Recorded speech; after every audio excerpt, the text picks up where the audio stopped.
అందరికీ నమస్కారం. జగన్మోహన్ రెడ్డి గారు రాష్ట్రంలో చాలా బాధ్యత లేని పర్యటనలు చేస్తూ ఉన్నారు.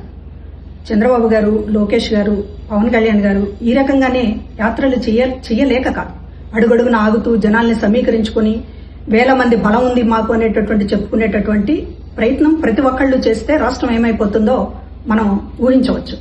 కానీ పబ్లిక్ మీటింగ్ లేకపోతే ఒక రాజకీయ కార్యక్రమం అంటే రాజకీయ కార్యక్రమం, పరామర్శ అంటే పరామర్శ, ఒక విజ్ఞతతోటి రాజకీయ నాయకులు ఎవరైనా కూడా పాటిస్తారు.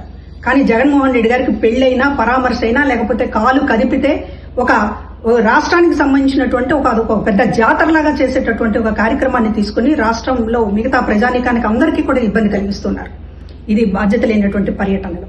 మరొకటి, ఈ పర్యటనల్లో ఆయన ఏం చెప్పదలుచుకున్నారనేటటువంటిది అడుగుతున్నాం. అంబటి రాంబాబును పరామర్శించారు, జోగి రమేష్ ను పరామర్శించారు. వారు మాట్లాడినటువంటి బూతులు మా పార్టీ సంస్కృతి కాదు అనేటటువంటిది ఏ రోజైనా ఒక మాట మాట్లాడారా? ఆ రోజు కొడాలి నాని కానీ, వల్లభనేని వంశీ కానీ, అసెంబ్లీలో మిగతా వాళ్ళు కానీ భువనేశ్వర్ గారి మీద ఇష్టం వచ్చినట్టు మాట్లాడుతున్నప్పుడు మీరు నవ్వి ఆనందించారు తప్ప ఈ బూతులు మాట్లాడే పరిస్థితి మాది కాదు అనేటటువంటిది ఎందుకు మీరు ఇప్పటిదాకా ఒక మాట చెప్పలేకపోయారు? వరా రవీంద్రారెడ్డిని వెనకేసుకొచ్చారు, ఈ రోజు అంబటి రాంబాబుని వెనకేసుకొస్తున్నారు, జోగి రమేష్ ని వెనకేసుకొస్తున్నారు. అంటే వైసీపీ పార్టీ బూతుల సంస్కృతి కలిగినటువంటి పార్టీ, సమర్థించేటటువంటి పార్టీ అని జగన్మోహన్ రెడ్డి గారు 1000కి 1,00,000 సార్లు చెప్పకనే చెప్తున్నారు. ఇది ప్రజలు గమనించుకోవాల్సినటువంటి విషయం. మరొకటి, ఈయన జనం ముందు చేతులెత్తి దండం పెట్టే ముందు ఒకటి ఆయన చెప్పాల్సినటువంటి అవసరం ఉంది.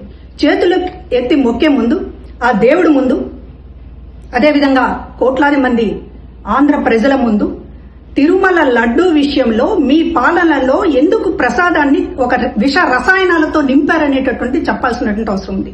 మీ పాలనలో జరిగినటువంటి కాలకూట విషం తిరుపతి బాలాజీ లడ్డూ పేరుతోటి మొత్తం దేశమంతా పంచారే, దానికి సంబంధించినటువంటి సమాధానం చెప్పకుండా మీరు మంది మార్బాలన్నీ పోగేసుకుని నేను ఏం చేసినా చెల్లుతుంది అనేటటువంటి మాట మాట్లాడితే ఇక్కడ చూస్తూ ఊరుకోవడానికి ఆంధ్ర ప్రజలు పిచ్చి వాళ్ళు కాదు.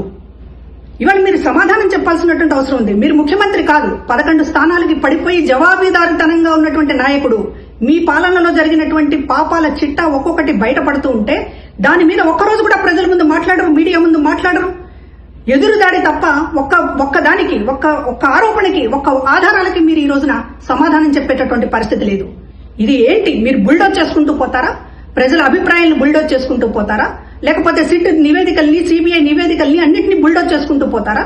మీ మందబలం అనేటటువంటి దాన్ని ఏదో చూపిస్తూ మొత్తం మీ చుట్టూ కూడా ఒక భ్రమణ రాజకీయాన్ని తిప్పుతా ఉన్నారు. ప్రజల ముందు మీరు ఎప్పటికప్పుడు జవాబు చెప్పాల్సినటువంటి అవసరం ఉంది. ఈ రోజు మేము అడుగుతూ ఉన్నాం, కల్తీ లడ్డు విషయం మీరు సమాధానం చెప్పండి. అదేవిధంగా బూతుల సంస్కృతి మీ పార్టీదా?